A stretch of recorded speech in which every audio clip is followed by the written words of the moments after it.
Hello, my name's Mark and today I'm a practical machinist to continue the rest of this program. So we're going to look at writing the grooves for this seal cap.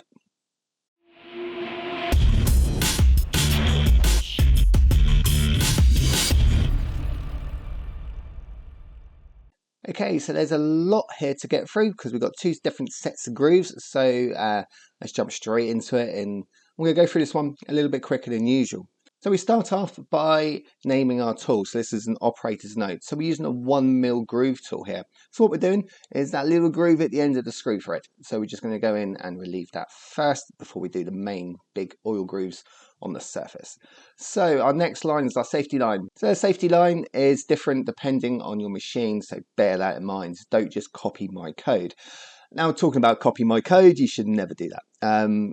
Every machine's slightly different, parameters set up different. If you're copying code off the internet, anything could happen. We don't know how your machine's set up, so be very careful doing anything like that.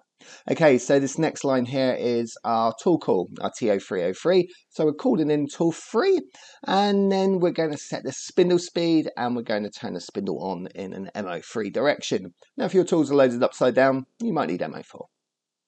Okay, so with our spindle rotating, we can now move our cutter to its first location. So we're using G00, rapid travel command, and we're coming up to X just above the external major diameter of our part. So this is just in case there's any material in the way, we can easily see it in the machine. We can see if that tool is above or below the diameter of the part. So that's why I come up to 2mm above our core diameter. And Z5 gives us 5mm clearance off the front because our Z0 position's at front face there. So that's given us a little bit of clearance again, so we're not into the zone where material should be. And MO8 turns on the coolant. So we can see the tool approach this, and then the coolant comes on, and while the pumps are all starting up, we can ascertain that's in the right position before we run the rest of the program. Really important when we're running tape tryouts on single block. Okay, so now we can switch over to G01, our feed rate commands. So now we can control that feed rate. So G01, X32 there. So I'm coming up to 2mm above that step there because we're going to come down and we're going to take a very small cut on that face. So I've got Z minus 11mm here, which is where the location of that groove. The groove is 1mm wide, and that's the same size as the tool we are using. Now, because we are using a 1mm tool, I'm not going to bother using a groove cycle because they're mostly kitted up to make the grooves wider than the tool, and we don't really save any extra time by using a cycle here. We're just using it for the sake of using it. Now, when I used larger grooves in the past, and I've made lots of videos with practical machinists showing this, we do use the grooving cycle then, but for a little groove like this, not worth it. It's just adding extra complexity to the program, which we always try and keep our programs as simple as possible to make it really easy for the next operator to pick up on. We're not trying to prove anything here. We're not trying to be superstars, confusing everyone with our code. The code has got to be as simple as possible. Okay, so we've moved our tool to there and we're moving that under a feed rate. So we've got more control so we can see where it's going. Okay, so where G01 is still active from the line above, we don't need to call that again. So we can just call our X position here. So this is coming down to the core diameter of that thread. It's a M20 fine thread there. So we're coming down to 18.376. And I've slowed the feed rate down a little bit there because we're removing material with a very narrow tool. Okay, so with the groove cut, we can now wrap it back up out the way. So I'm going back up to X32 and I've given this a feed rate as well. I'm not just rapiding it actually here.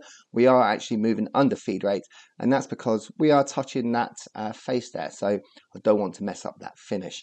Now, if our tool's set up correctly, it's going to take off such a minimum amount, but it's setting that tool correctly. Once all the tools are absolutely spot on, we can rapid right into faces like this and take a cut and not even leave a line, as long as our tools are perfectly spot on. Okay, so the next line, we're going to rapid back away to a safe place. That's away from that front face, away from the diameter of the part, so we know our tool is in a safe working position there. So when our tool's in a safe space there, we can then send it back home, so we know it's not going to collide with anything.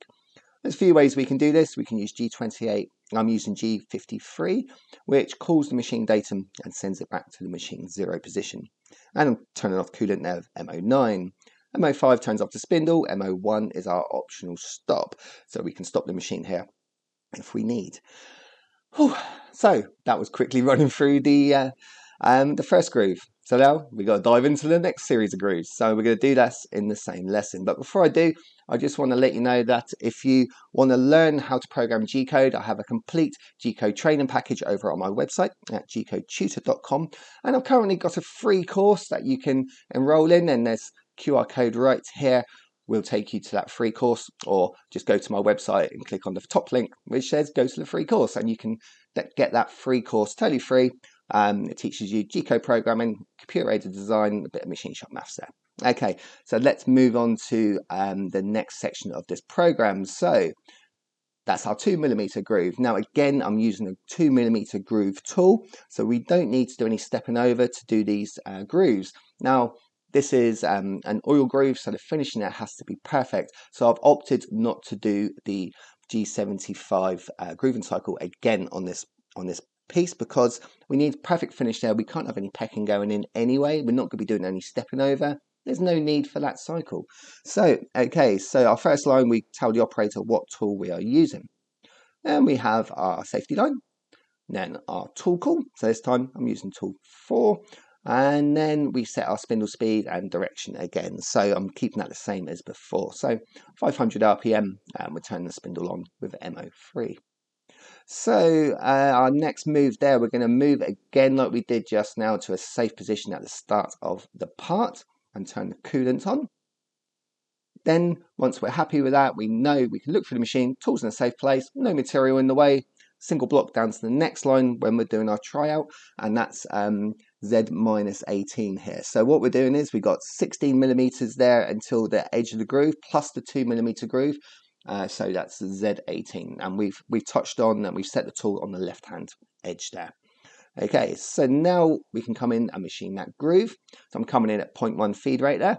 Now the next line, G00, we're rapiding up to X32 there, so just above that surface.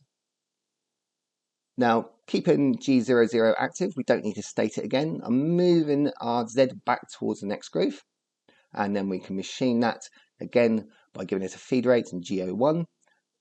G00 pulls that back out to a safe distance outside the material, and then we can move it again, go back to our final groove at Z-20 as 6, and then switch over to G01 and machine that. Our final rapid move right out, I'm coming out above that core diameter, above that surface bar diameter there, our initial diameter. So I'm coming right, stock bar diameter, that's the word I'm trying to think of. So I'm coming out above the stock bar diameter there. So make sure we've got plenty of clearance, we're not going to collide as we send our tool home.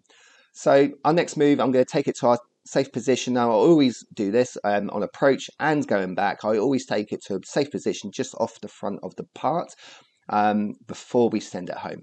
So it's one final check to make sure nothing's going to collide. Again, G53 to send our tool back to its machine datum position, and MO9 turns off the coolant. MO5 turns off the spindle, MO1 is our optional stop, so we can stop it here and measure those grooves, because I'm sure they need to be very accurate if they're oil grooves. And that is our grooving program. So what we've done there is we've done 2 different sets of grooves with 2 different tools, and we've completed all the external grooves in our part. Now later on we've still got to do an internal groove when we come to do the reverse bore, but that's not just yet. We've still got lots more to do externally first. So the next lesson we're going to take a look at that screw thread. Now if you enjoyed this and you want to learn more, pop over to my website at G.4, where I've got lots of free information, tips and videos, and I've got a lot of paid courses too, so you can go over there and continue your studies with G-code.